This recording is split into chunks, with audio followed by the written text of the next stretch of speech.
What's up, football fans? We've got all of the draft coverage that you can handle right here. Oliver Luck speaks on XFL quarterbacks being allocated to teams, players that we're excited to see in the upcoming XFL draft, and we give our first round mock draft.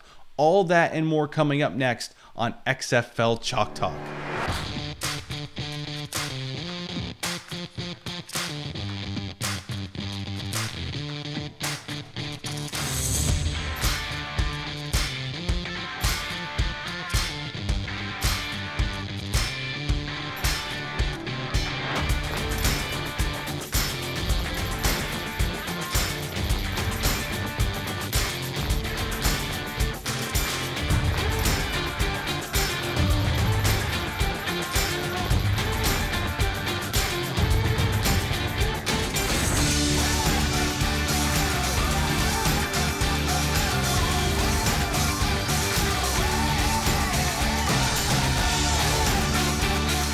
And with that, a dynasty begins! I got goosebumps, fellas. You're looking live. Finally, you're looking live. Yeah. Welcome into the official launch of XFL Chalk Talk. My name's Riley Bradshaw, along with Brandon Pastel, Kenny Keller, Brandon Glessner. We are the show that goes beyond the box score, breaking down the latest news in and around the XFL. Guys, this has been months in the making. I honestly, at times, I didn't know if we'd get to this point, but like, we've been on social media. A lot of hard work, man. Yeah, I know. We've been on social media for a month and a half. It's been awesome interacting with the XFL community, by the way. I've been on Facebook primarily, Gless on Twitter, Kenny on Twitter, Instagram, Pastel on Instagram. I think you guys will agree with me. It's been awesome, and it's kind of like amped us up even more to get the show going, just interacting with the XFL community. We're building a website that we're about to launch soon. That's really exciting, so stay tuned for that. You can subscribe to that too, by the way. Go to xflchalktalk.com and subscribe. You'll get news with your favorite XFL team, so check that out. That's coming out soon, but this is our first official show. We've been doing some one-off segments, and we'll continue to do those, by the way, to accompany the full show, but you can find us. This will be on YouTube, Facebook, and you can watch the podcast version on Spotify, Google Play, iTunes, you name it, it's there. We're really excited to get going. Like I said, our motto is going beyond the box score, because if you are interested in just stats, if you're interested in just finding out what happened in a game or what kind of news is breaking, that's not what this show is. We're going beyond that. We're going to how, we're going to why. And I think a lot of it has to do with like our different perspectives. Like, we've been friends since high school, some of us even longer, but like we all kind of bring a different thing to the table. Like I have a background in sports media, video production. Kenny helped me out back in the day in my ESPN Blacksburg show. You wrote for the blog. You came on a few times. You're ran the Twitter account, right? Yeah. Ran the Twitter we'll get into that. We'll get into that sometime down the road. Story for another day. Oh my God. But yeah, so Kenny is like an encyclopedia book of sports knowledge. Gless, I mean, I don't know anyone like Gless that can break down schemes of defenses, and it comes from his coaching experience. I can do it. And then we have Pastel. Then we have Pastel. Absolutely. I mean, depending, he could be the show's Patrick Mahomes, or he could be our Uncle Rico, depending on what kind of spin you put on it. Pastel, star quarterback of Chancellor High School. And I was thinking with like the launch of the show coming right before the draft, I was like, well, why don't we just like brush off some of these old Pastel highlights and see if he can get a spot in the league? Why don't you? I edited this, by the way, when we were in high school. Look at the spin move right here. Spin move 13 years ago. All right, so the XFL teams are watching. He ran the triple option to a T. I know nobody runs the triple option, but if you're looking for a 5'10", 160-pound stud who can let it fling, look at this right here. Look at that. Oh, my God. Look, he has to jump in the air to get over. Are his feet off the ground? I've never noticed the feet on that. I've never noticed it. The funny part is that you cut the film every time I had a breakaway, because I actually got caught on every breakaway. I remember putting it together and having to like fade to the next clip, because every time you got caught. There's nothing more sad than hearing Mike But Neville. to be fair, those defensive backs for the teams we played were phenomenally fast. I'm sure that's it. Double A football, exactly Virginia. Yeah, I'm sure. Yeah. I'm sure they're just phenomenally bunch of fast. 4-4 Blazers in the defensive backfield. In Spotsylvania, Virginia. Yeah. Yes, sir. Yes, sir. You know, I look back and it's like, oh my God, I can't believe we put that. No wonder you didn't get any calls from Georgia Tech or Navy teams that run the triple option. If they made it all the way through that video and saw that you had to jump to get it over the line of scrimmage. I mean, Gless, you've probably seen tape of your times of coaching. I'm sure all the coaches came into the office for a good laugh when they were watching Pastel's tape. It's generally before or after practice, after a really stressful session, and a coach probably got and said, "Hey, fellas, you guys got to see this. Got to come around." And it was probably the butt of the joke for about 6 weeks. Yeah. Just by the way, got bad. By the way, if anyone is listening to this on Spotify, iTunes, go to YouTube to see the video we're talking about. Right. For our podcasters out there, you got to look it up on our YouTube channel. It's a can't miss highlight, and you will be blown away by the skill sets of our own Brandon Pastel. You have to go to YouTube because you're probably wondering, how did this guy not get drafted in the first round of the NFL draft? I'm sure that's exactly what it is. But hey, maybe it's not too late for the first round of the XFL draft, right? That's right. Yeah. Speaking absolutely. of that, coming up later, we're doing a mock first round of the first phase, so stay tuned for that. But we're going to get into the headlines of the day, headlines of the week in the XFL with our opening drive.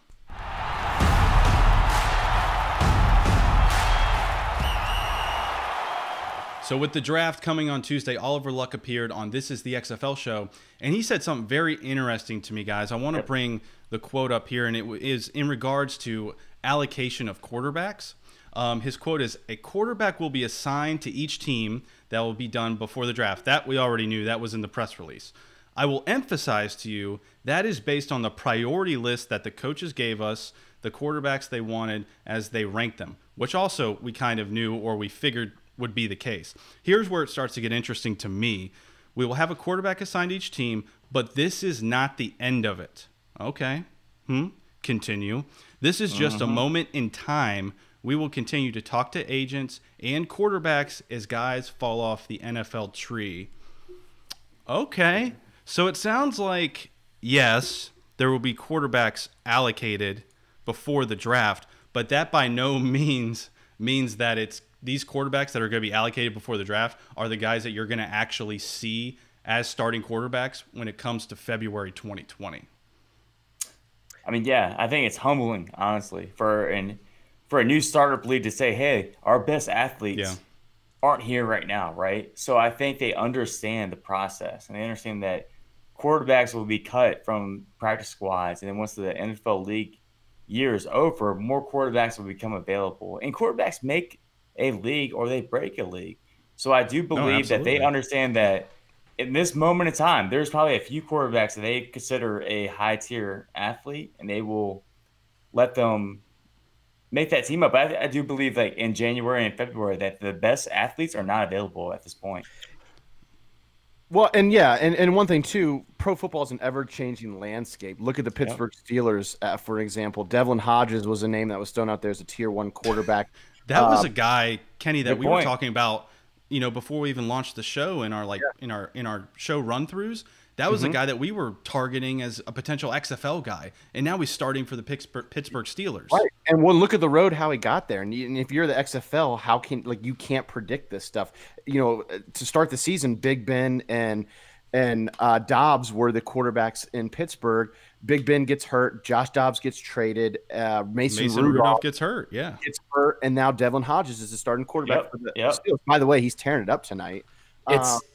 It's unlike anything we've seen in the NFL, though. I can't recall a year where so many quarterbacks got hurt. It's almost like the perfect storm. It's really terrible timing, isn't it? Yeah, no, it actually couldn't be worse timing for Oliver Luck in the XFL when it comes to getting a really good crop of 8 quarterbacks that can be split amongst 8 teams. So that's why I think this was really important to come out and say, to kind of assure, guys like us and people who might be interested in the XFL and that are interested in the XFL, like, hey, the guys that we're going to allocate to teams during the draft and shortly after the draft, this isn't it, right?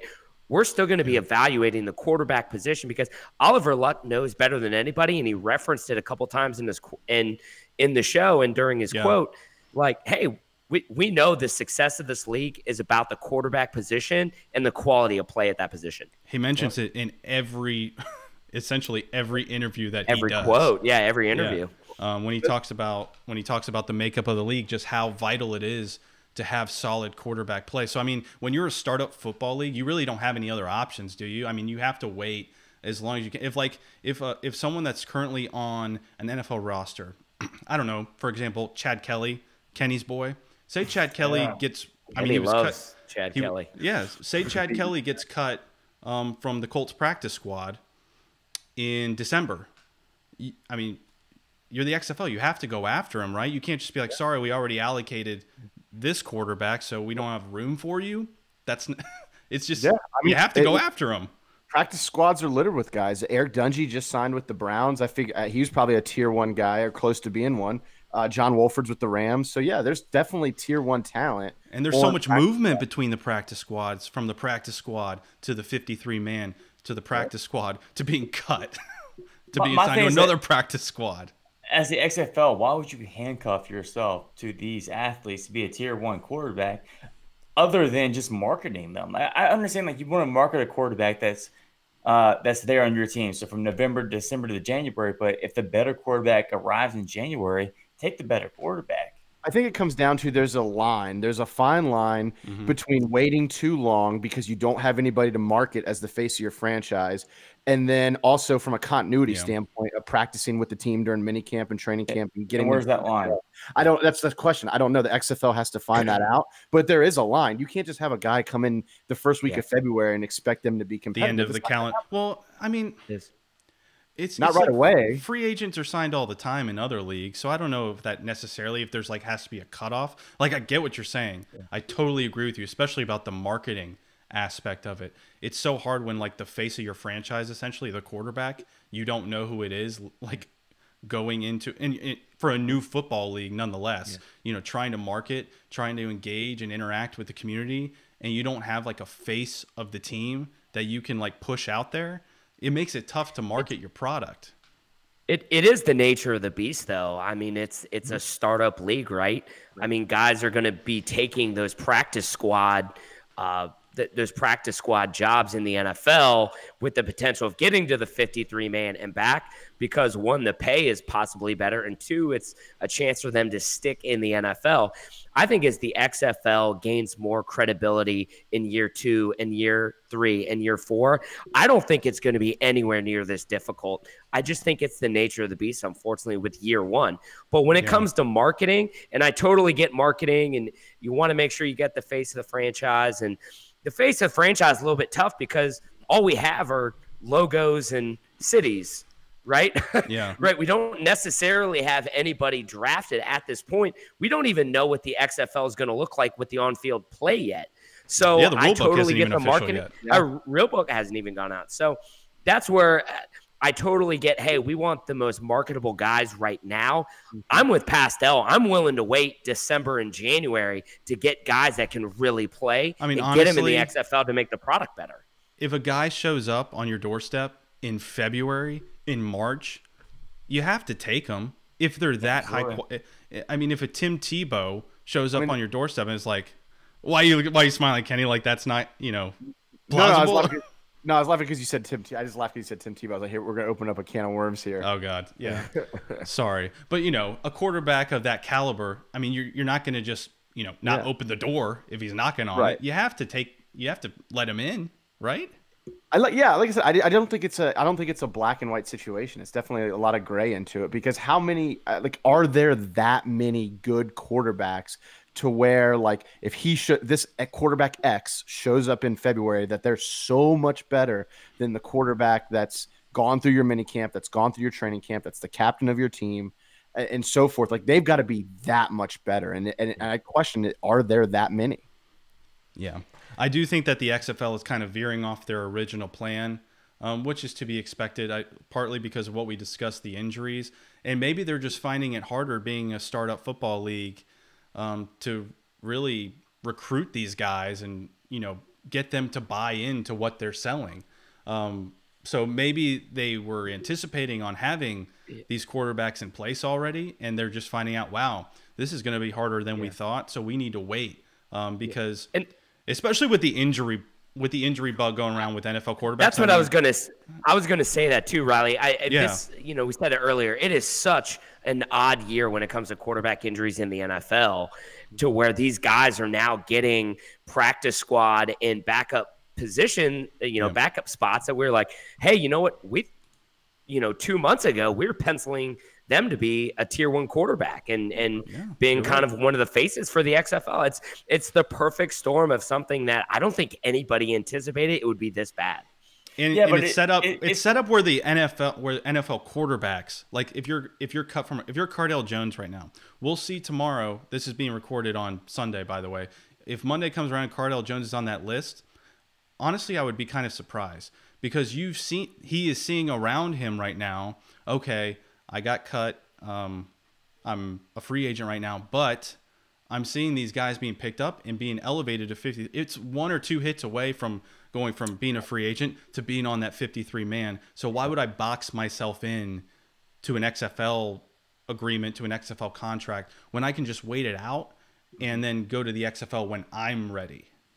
Yeah, unless the XFL comes knocking at his door with that $750,000 guaranteed check. Yeah, why?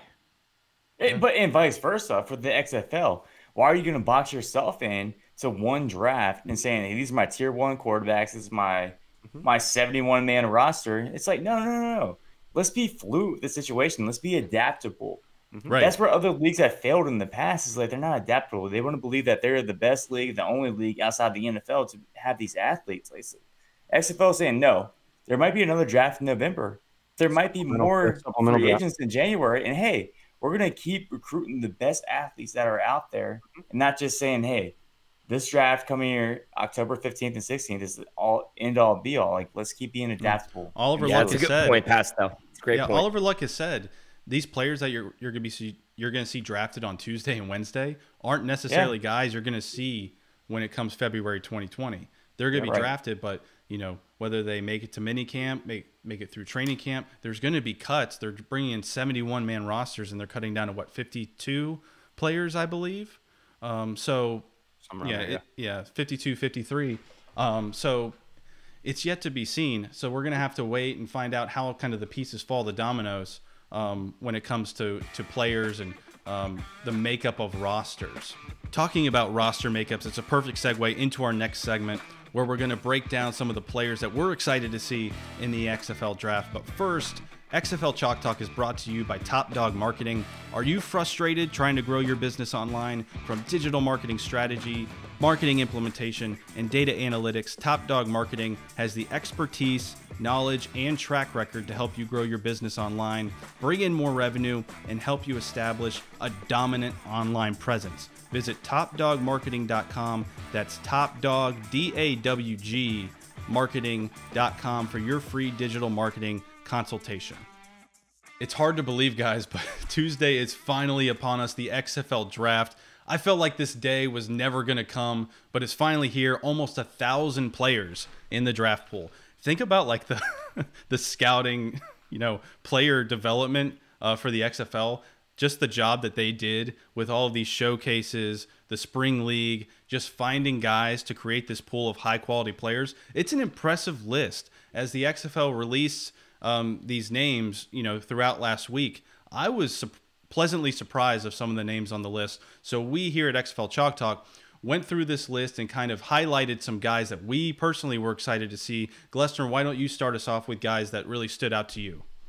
Yeah, absolutely. I'm going to quickly mention a couple and then go into the guy that I'm really, really fired up about. Okay. Some of the names that really stuck out to me, Cyrus Quandro. He was a 5-star recruit out of high school, went to Alabama. He was drafted, played for the Bills for a couple of years. DeMornay Pearsonell, he was a punt returner at Nebraska, former All-American. Excited to see what he can do. I also coached against him in high school. He was a lot better than anybody we had on the field, I can tell you that. And then when I looked over the cards as they released them and I saw the name, I saw a staple of running backs. I mean, really good running backs. So two of the names that stuck out before I get into my guy, Cameron Artis-Payne out of Auburn. He was a first-team All-SEC guy in 2014, I believe. And then Andre Williams, who won the Doak Walker Award in 2013 for Boston College, also stood out. But the guy that I am most fired up to see is Christine Michael. Used to be the starting running back for the Seattle Seahawks. Averaged 4.3 yards a carry in his career for the Seahawks.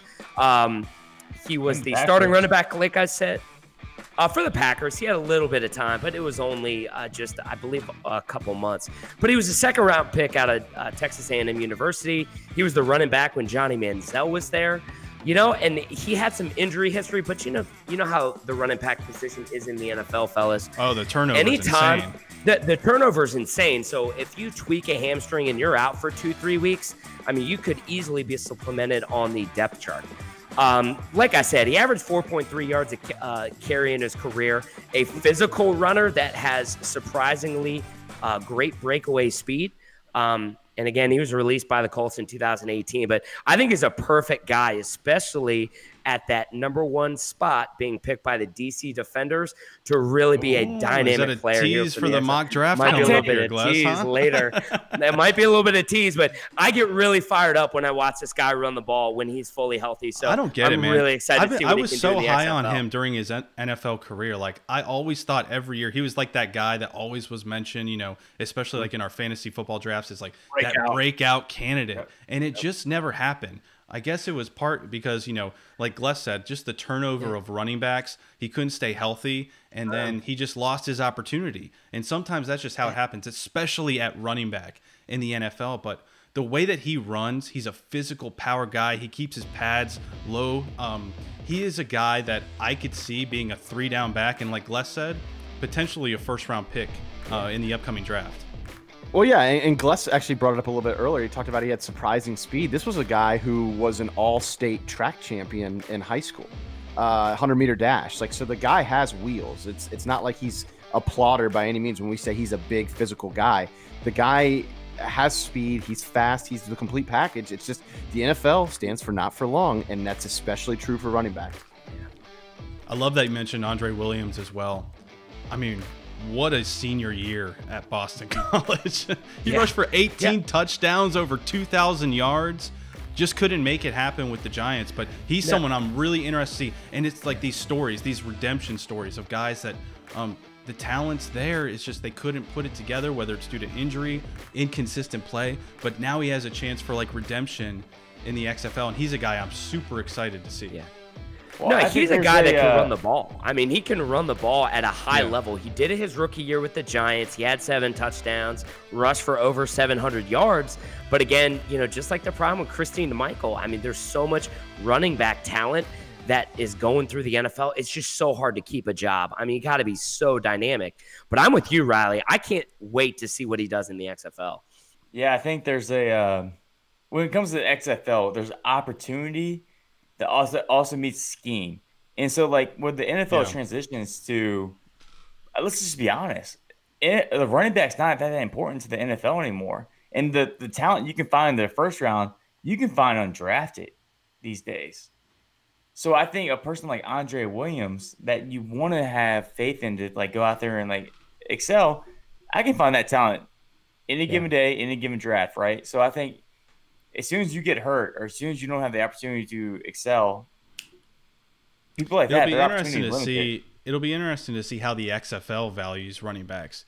Because like we've mentioned earlier, there's some quality running backs in this pool of players. It's a strong group when you kind of break down the positions. So it'll be interesting to see where like these guys land in the draft, especially in the phases, because you're kind of forced to draft running backs, receivers in the first 10 rounds. So it'll be interesting to see like how it stacks, like wide receiver or running back, especially in the first round or two.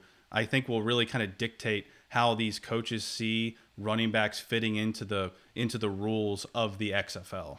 Yeah. I think one of the other things to notice, guys, too, especially at the running back position, we talked about it a little bit earlier with the quarterbacks, but as far as marketability, right, one of the reasons that people are going to be tuning into the XFL are their really good college players that necessarily didn't get the opportunity that they either deserved or that they could have gotten in the NFL.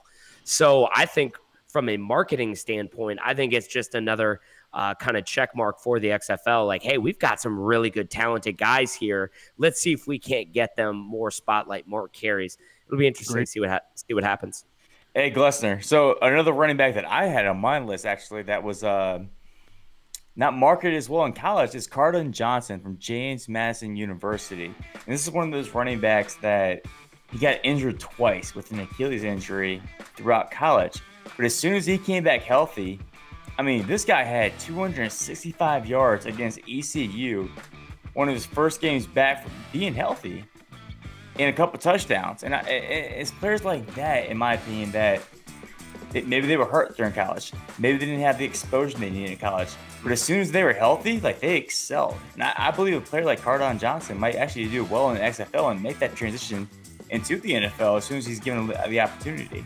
It's guys like that that are just begging for opportunity.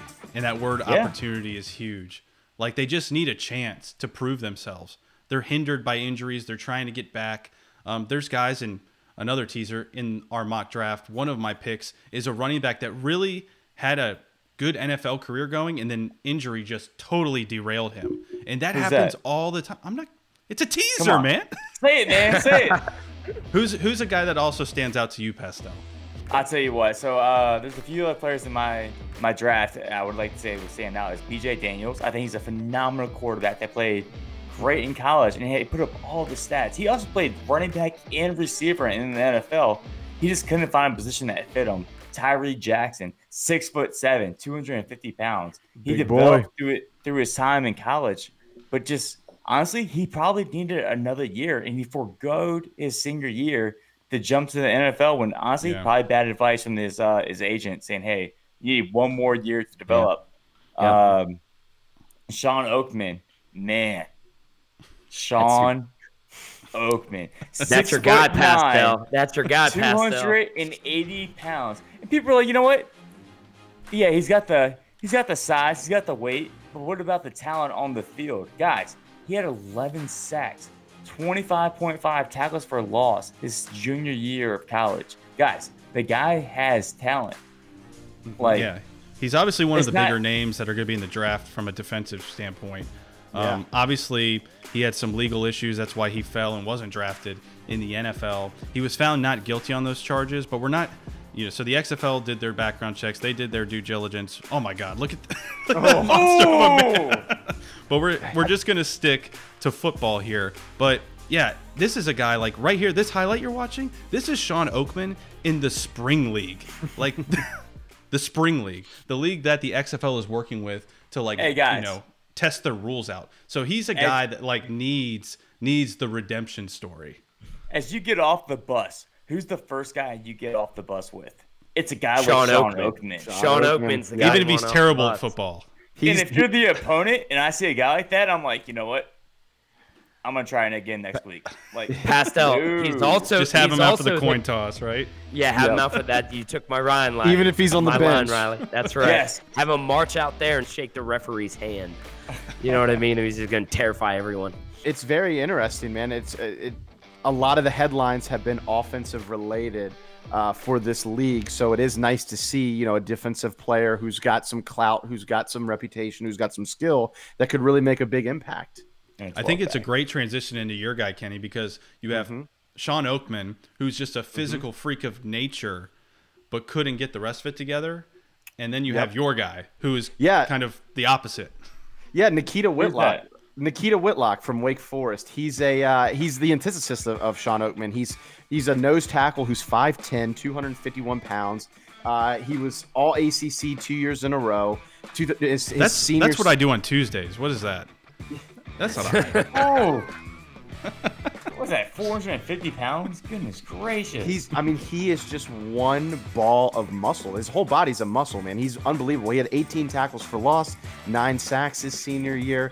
The guy put up 43 reps at his pro day of 225 pounds. He's one of the strongest guys in the class, and he's very athletic. He actually played fullback in the NFL. He's a nose tackle in college, and he's going to be a nose tackle in the XFL, according to the press release that they sent out.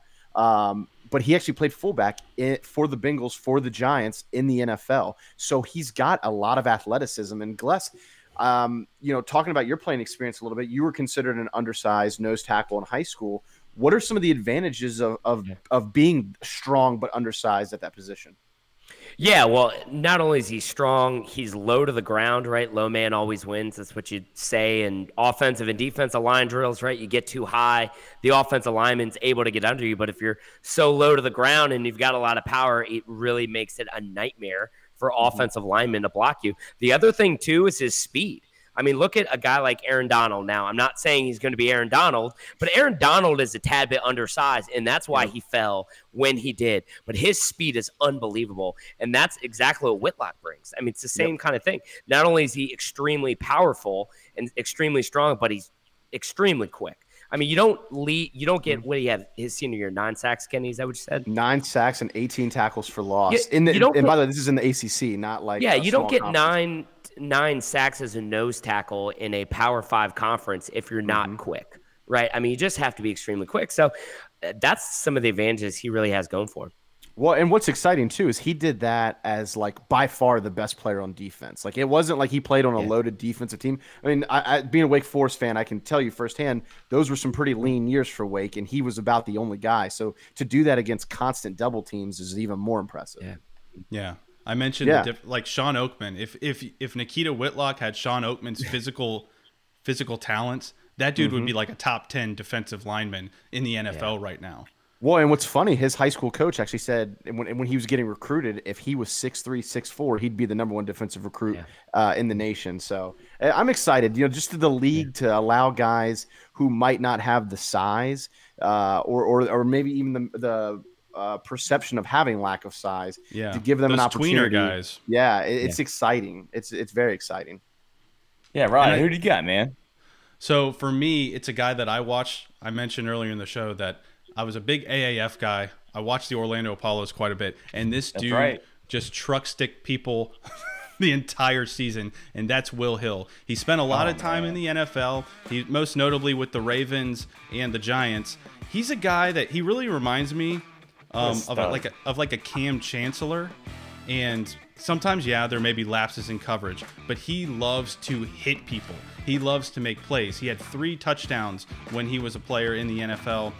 He had some legal troubles, probably why he's not in the NFL anymore, but he got his chance at redemption in the AAF. He was one of the better players in the league, and this guy is a physical football player. So it's going to be exciting to see how he kind of fares in the XFL with the new rules and whatnot. But that guy is a monster on defense. Yeah, he just brings it, man. I mean, just brings the physicalness that you would want out of a safety. That's why I'm excited to see him too, Riley. Like, I want to see some big hits.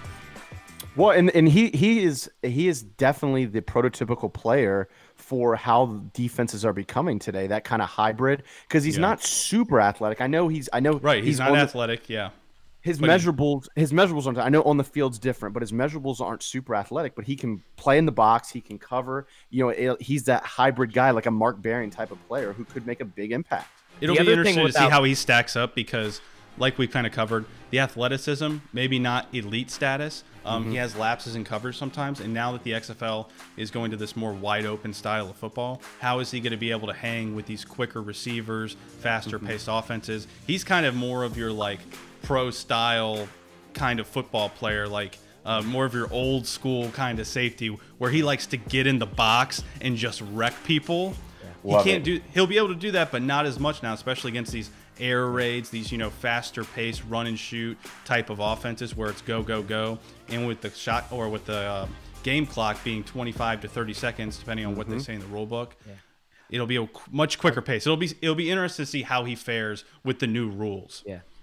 I'll be really interested to see how he plays against tight ends, right? Because that's generally what guys that are as physical as he is, those are generally the guys that will defend a Travis Kelce or a Zach Ertz, somebody like that. So as offenses, guys that come off the top of my head, offenses that Mike Riley may run in Seattle or Norm Chow may run in Los Angeles, right, may utilize kind of that hybrid H-back, flex out the tight end. And Will Hill's perfect to defend guys like that. Physical enough to beat him at the point of attack, but can still run with them in coverage. Hey, guys, I don't want to take too long on these, but I did see two other names that kind of stuck out to me, and I'm just going to be very brief. Donnell Pomfrey, running back.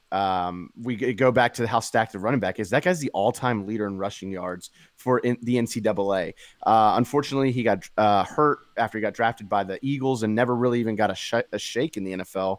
And now he's here trying to work his way back. I think that's a huge get for the XFL, huge press, having like I said, the all-time NCAA rushing leader. And Roberto Aguayo, the kicker from Florida State, second-round draft pick. I don't think didn't he have a ridiculous, like he'd never missed an extra point in college and had all these ridiculous records. Lou Groza award winner.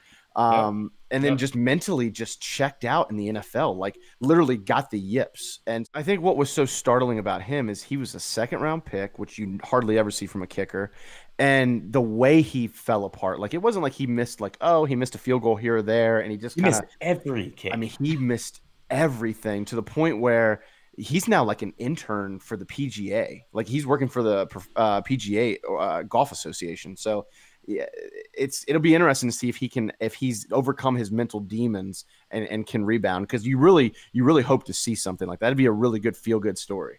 So speaking of feel-good stories, what about a guy named Jeremiah Spicer? And Glessner, I feel like you're going to love a guy like this. A guy from Los Angeles, California. Honestly, he was thrown away in a trash can at one point by his mom. Ooh. This guy has the most heartfelt story I've ever heard. Holy smoke. Yeah, I think it's going to be, if it works out, it's going to be one of the flagship stories that the XFL, I think, will let everybody know about, right? I mean, who doesn't love a feel-good story about Which they've already started, by the way. They did a great piece on him when he was at the LA Showcase. Yep. But I just want to see him produce, man. Can you imagine if he's one of the best linebackers in the league? I mean, he's going to be all over ESPN and Fox. It's going to be a great story to watch. So I'm glad you brought that up, Pastel, because I'm really excited to see him play. The one thing I noticed from his highlights was like, okay, my first thought is he good, or is this a heartfelt story? And the first thing I noticed is like, this guy has instinct. Like, you can't teach instinct when it comes to linebacker. And I know, Gleston, you can attest to that. Like, this guy is always around the football. And that's what, hey, this might translate, man. Yeah. Yeah, it's hard to coach a good nose for the football. You either have it or you don't. You can have all the physical attributes, but if you can't have that instinctual, you can't explain it, but you just go, right? You're always around the football. And that's what it appears he has. So I'm excited to see him play. Absolutely. Yeah. If he's a hit on the field, it's awesome. But then at the same time, from a marketing standpoint, it'd be a grand slam for the league. It's a theme, isn't it? Redemption story. Like we've been saying that over and over. Beating the odds. Like that's what this league is made for. Jeremiah Spicer is like the perfect. But like these guys, whether they're more well-known guys that we've seen in the NFL or guys like a Jeremiah Spicer that literally is just looking for a shot. He's looking for that chance to showcase what he's got. The odds have always been against him. He's not the only guy. We're going to be seeing stories like this, maybe not to that extent of Jeremiah Spicer's, but we're going to be seeing other stories coming out in the coming weeks once the draft concludes and these players are allocated to teams. So it's going to be really interesting to see where he lands. Yeah, definitely. There's no doubt about it. And you can bet one thing, fellas, if he turns out to be one of the best linebackers in the league, Vince McMahon and the media production department is going to let everybody know about it, which is another beautiful thing about the XFL, man. It's going to be high quality when it comes to really showcasing players like that. So. I hope so. As Riley mentioned earlier in the show, you can interact with XFL Chalk Talk on our social media channels. Follow us, like, subscribe on all your favorite platforms at XFL Chalk Talk. Get the conversation started by using the hashtag XFL Chalk Talk.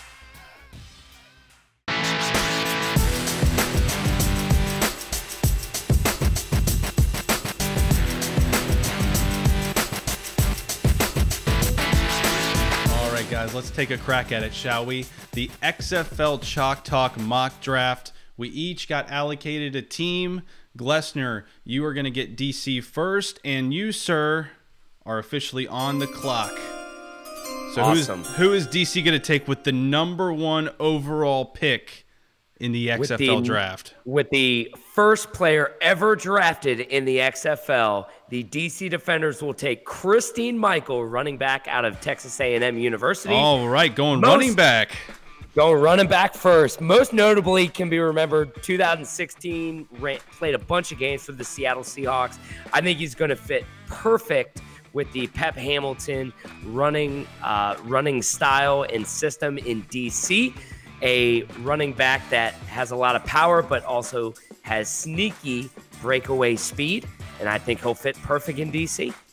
All right, so Glessner's taken Christine Michael, #1 overall, to be the workhorse back for DC and Pep Hamilton's squad.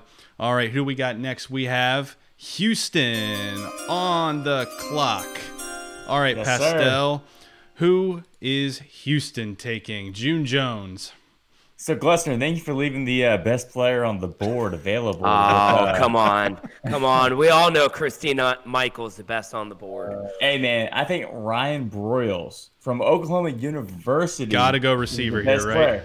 And I say that because, one, I think it fits the offensive styles that June Jones is going to run. I mean, guys, this guy set the all-time reception record in college football when he was there. And the only thing that kind of derailed him in his NFL career was injuries. Yeah. So I'm excited to see this guy get back at it. I mean, he's only like 30, I think 30, 31 years old. I think he's ready to get back after it. I mean, I'm excited. All right, so Ryan Broyles, #2 overall to Houston. Yeah, I could see him fitting perfectly in June Jones. I'm a little upset because I was hoping he would fall to Dallas. He's a perfect fit there, but okay. Have to adjust here a little bit. All right, so who's up next? We have New York on the clock. Kenny, you're drafted for the New York Guardians. Who is Kevin Gilbride taking with his #3 overall pick? Keeping the receiver train going. We're going to go really? with Jalen Roll, also known as Jalen Roll, wide receiver at United States Air Force Academy, also known as Jason Roll. That's what he went by in college. Okay. Great pick. Great pick. Big physical receiver, was a predicted mid-round draft pick, but had to serve 2 years of active duty after he graduated from the Air Force. So he ended up going undrafted. But guys, he led the nation in yards per catch his senior year at 27.4 yards a catch. In a triple option offense, he managed to have almost 1,000 yards receiving. So the guy's very talented, very physical. He plays a little slower, but Kevin Gilbride from his time in New York, remember he had big physical receivers. The big body receivers, guys that can go up and get it, Exactly. This fits the style of offense he likes to play. So I think this is a no-brainer for Gilbride at 3. Love it. I thought you were going to go running back, to be honest with you, because of the New York weather. It's going to be colder up there. Gilbride in the pro style, but I could see Roll going because, he's a big body receiver. He's a playmaker. So if Ryan Broyles is here, that's who Bob Stoops is taking. He has to. Just the chemistry, obviously, with Landry Jones. But for our purposes, Pastel took him. So I'm going to go with a guy that is also from a Texas school, Baylor. Can you guys take a guess? Oh, man. Terrence Williams. Yeah. Wow. Hey, good guess, Great Pastel. Pick. Yeah. Great pick. He's a guy that spent a ton of time in the NFL, and I think Bob Stoops is going to like to have a guy as his anchor, his #1 receiver that has been there, that has done that. He's played in big games. He's made big catches. He had 8 touchdowns back in 2014. I mean, this guy has had not only played in the NFL, but he's had success in the NFL. So I could see the chemistry between Landry Jones and a Terrence Williams being off the charts in Hal Mummy's air raid offense. I think this would be a home run pick if Ryan Broyles is off the board. I think either of those two guys you can't really go wrong with. And you know what? I think the theme already, what we're looking at is not potential. It's what you can produce right now. Like the XFL can't think 3, 4, 5 years down the road. It's like, hey, can a Terrence Williams produce tomorrow? Can a Ryan Broyles produce tomorrow? Can a Christine Michael produce tomorrow? And that's what we're looking at right now as we go through this XFL mock draft. All right, let's check it out. So we're halfway there. Christine Michael, the only running back taken, but he goes #1. to DC. Ryan Broyles out of Oklahoma to Houston. Jalen Roll from Air Force. Kenny took him at 3. And then I took Terrence Williams out of Baylor, played for Dallas, to play in Dallas for Bob Stoops and the Renegades. All right, so who do we got on the clock? We have Tampa Bay Vipers. Glessner, you're back up. Who are you going with, sir? Yeah. Another running back? Wide receiver? Possibly. Maybe quarterback. Maybe. But I will say this, leading into this pick, that it's not going to fall very far off the tree that Pastel just extended out, right? Said that what players can we get to produce today to make this team successful? So with that, Mark Trestman's going to take Sammy Coates, receiver from Auburn University, and had some time with the Pittsburgh Steelers. Hey, guys, he was awesome at Auburn. Extremely productive player. He was 10th in the history of Auburn University in receiving yards. Played mainly in 2016. Started 5 games, had a couple touchdowns. Really, it's hard to break into that receiving core in Pittsburgh. Had other times with a couple other teams, but just like running back guys, it's hard to stick in the NFL when you have a lot of guys coming through just getting drafted. So this guy was productive at Auburn. As you can see there, he's got great speed, a physical guy. He's a vertical threat for sure. A vertical threat. I think Trestman is going to love him in Tampa Bay. It's slippery. Yeah, could have gone with a running back here too, a running back that catches out of the backfield. I know Trestman loves to get his running backs involved in the passing game, but Sammy Coates, a deep threat guy that can really open up the field. Can't blame you for this pick. So wide receivers are coming off the board quickly. With that, we have St. Louis up next. St. Louis on the clock. Is that you, Pastel? Yes, sir. So, you have, John Hayes here. Yep. Tight end coach for the Cincinnati Bengals for a long time. And I think he's going to go for another big-time receiver, big-time body. And that's Mikael McKay. 6'4", 210 pounds from the University of Cincinnati. Produced there at a high level. And then he went to the AAF. And he caught 22 passes for 375 yards and 4 touchdowns, averaging 17 yards per catch. And I think a player like that is exactly what a guy like John Hayes will want. A big-time player, big-time moments with big-time yards per catch. And I think this is going to be an excellent pick in the first round. The skill's always been there with McKay. He showed it in the AAF. He showed it, obviously, at Cincinnati. He was a stud at Cincinnati. It's the lack of consistency that's always hurt him, the lack of focus. So it'll see with this opportunity going in the first round. There's a lot of receivers you could have gone with, but Mikael McKay stood out to you, huh? Yeah, he stood out to me because, one, I do believe that, the potential is there with the production. Yeah, right. Consistency necessarily isn't. But, if I'm going to take a flyer on somebody in the first round, it's a guy that's 6'4", 210 pounds, and can catch the ball. Yeah. All right, so we're almost there. We're up to Seattle now. Seattle's on the clock. All right, Kenny, who are you taking with your final pick? We're keeping the receiver train rolling. Woo woo! Nelson Spruce out of Colorado. Nelson Spruce is my pick. Good pick. One of the most productive players in Pac-12 history, productive receivers in Pac-12 history. When he graduated from Colorado, he was actually the Pac-12 receptions record holder. He's since been passed by Gabe Marks from Washington State, but he's number 2 in receptions all time in the Pac-12. Think of all the great receivers who have come through the Pac-12, and this guy's in the top 5. Like, absolutely amazingly productive. He's had some injury issues in the pros, and really it's been minor nagging injuries that have just kind of kept him out. And unfortunately, he just wasn't able to really break into a roster. Had a cup of coffee in the AAF. I really think this is a guy you can build your offense around because he can run every single route on the tree effectively and productive. I think it's a no-brainer with his athleticism and his production. He's an absolute steal at the end of the first round for Jim Zorn. All right, so we have all wide receivers except the first overall pick at a running back. So I have LA, so it's a back-to-back picks with the snake draft. So personally, I think they're going running back, receiver, or vice versa. Mm-hmm. So for me, LA's on the clock, and I am taking a guy that I think Norm Chow can get involved in the passing game out of the backfield, an agile guy. He had a good start to his NFL career. It was derailed by injury, and that guy is Brandon Oliver. This is a guy that... Great one. Yeah. I kind of debated between a couple different guys.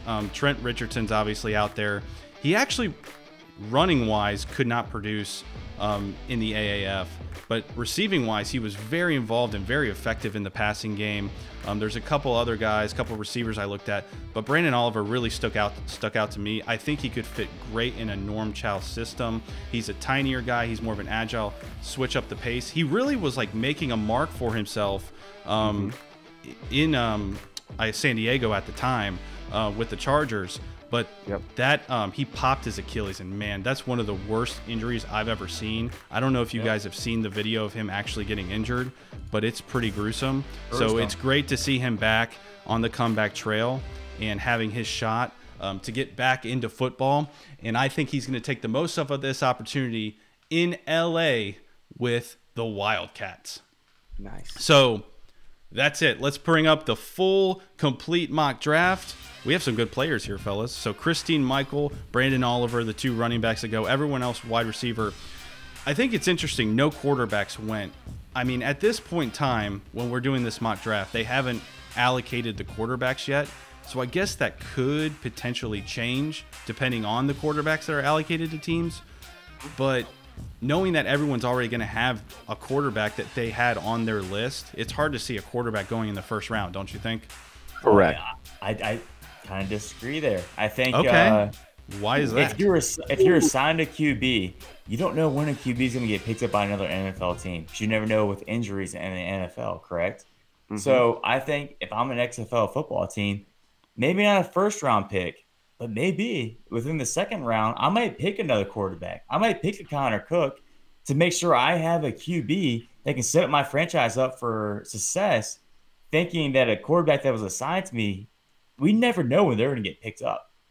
So why not get two good quality quarterbacks? Just because they're being drafted does not mean that they are officially they have not signed their contract yet. So that's actually a great point, Pastel, that you have an allocated quarterback, but what if he jumps ship to the NFL? Then you're out of luck. So you actually also have to be strategic when you're bringing in that backup, because he could very well, in a blink of an eye, be your starting quarterback. So that's a great point. So a guy like a Connor Cook could definitely go in the first round, but I think people are going to be stacking up on receiver and some running backs. Like we mentioned earlier, I think there's a stable of running backs to choose from, but I think the two that we put in our first round are guys that are going to go very high, if not the first round, first couple rounds. Yeah. Well, and it should tell you all you need to know about how deep running back is when we had two go in the first round, and neither of them were Donnell Pomfrey, the all-time leading rusher in NCAA history. So running backs are there's definitely plenty to be had.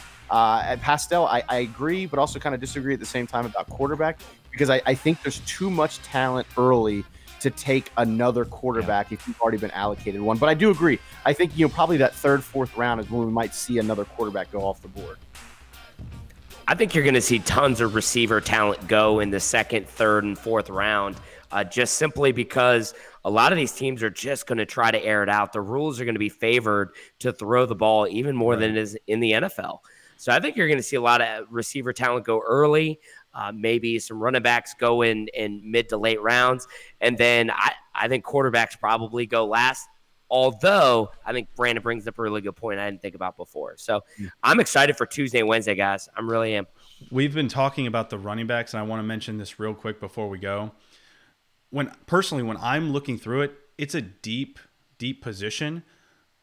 But I'm not sure how some of them translate to the XFL game. A lot of them are more of your prototypical type of running backs that don't really catch the ball out of the backfield. They're more of your 3 down, like you're going to give them the ball first and second down, but they're not that guy that's going to be coming in that wheel route in the flats and going to be able to catch the ball. That's why I think guys like Christine Michael and Brandon Oliver stand out. When I was looking at the overall running back pool that's going to be, I think, drafted high, a lot of those guys are guys that don't really utilized in the receiving game, which I think could be a detriment to their draft stock with these XFL teams and the new rules. It's a great point, Riley. It's a great point. The Swiss Army knife running back is kind of the new trend. The 3 down.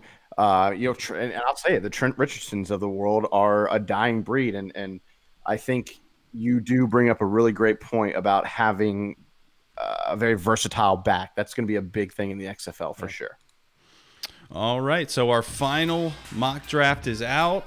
This could change by the time you see this video, depending on how quarterback allocations go. But for now, we have 2 running backs, the rest receivers. Let us know your thoughts. Interact with us on social media at XFL Chalk Talk. Let us know what you think. Do you like our picks? Would you swap somebody? Is there someone that you have in mind that you think is going in the first round to your favorite XFL team? So interact with us at XFL Chalk Talk, and we will be covering everything XFL throughout the draft. What's up, football fans? This is Riley from XFL Chalk Talk. Subscribe to our YouTube channel and hit that notification bell so you can stay up to date on all things XFL, and interact with us on social media, Facebook, Twitter, Instagram at XFL Chalk Talk.